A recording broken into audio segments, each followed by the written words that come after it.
دور حاضر کا بھی انسان انتہائی ناشکرا ہے۔ کبھی بارشوں کے نہ برسنے کا شکوہ کرتا ہے اور پھر جب برسات آتی ہے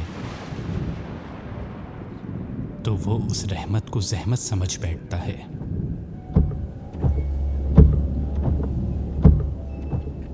یقیناً یہ برسات بہت سے لوگوں کے لیے عارضی طور پر تکلیف کا باعث بنتی ہوگی، لیکن ہمیں تاریخ سے بہت سے ایسے اسباق ملتے ہیں جس میں دکھایا گیا کہ قومیں برسات کے لیے کس قدر تڑپتی ہیں۔ لیکن اسی کے برعکس تاریخ انسانی میں ایک ایسی قوم بھی گزری جس کو اللہ کا پیارا رسول 950 برس تک سیدھے راستے کی طرف دعوت دیتا رہا۔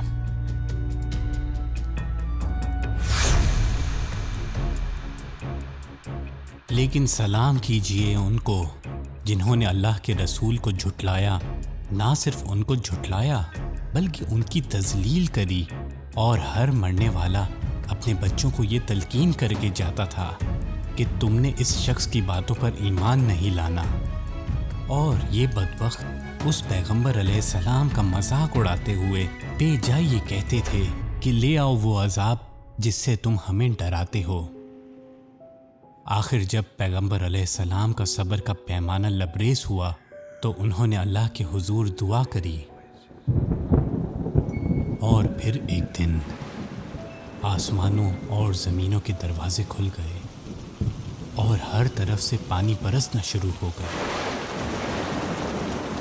یہاں ہم سے 2 دن کی برسات برداشت نہیں کی جاتی، وہاں کئی دن تک برسات ہوتی رہی، اور اس برسات کے نتیجے میں جو طوفان برپا ہوا اس کو دنیا طوفان نوح کے نام سے جانتی ہے۔ اور اللہ تبارک و تعالی کی اس سزا کے نتیجے میں پوری کی پوری نافرمان قوم اس دنیا کے صفحۂ ہستی سے مٹ گئی، اور انسانیت نے دوبارہ ایک نیا جنم لیا۔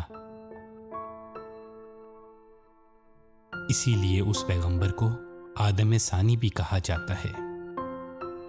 کیا ہے یہ طوفان نوح؟ آ رہے ہیں آپ کی خدمت میں لے کے طوفان نوح کا ایک بڑا ہی دل فریب منظر، تو ہمارے ساتھ بنے رہیے۔ السلام علیکم ورحمۃ اللہ وبرکاتہ۔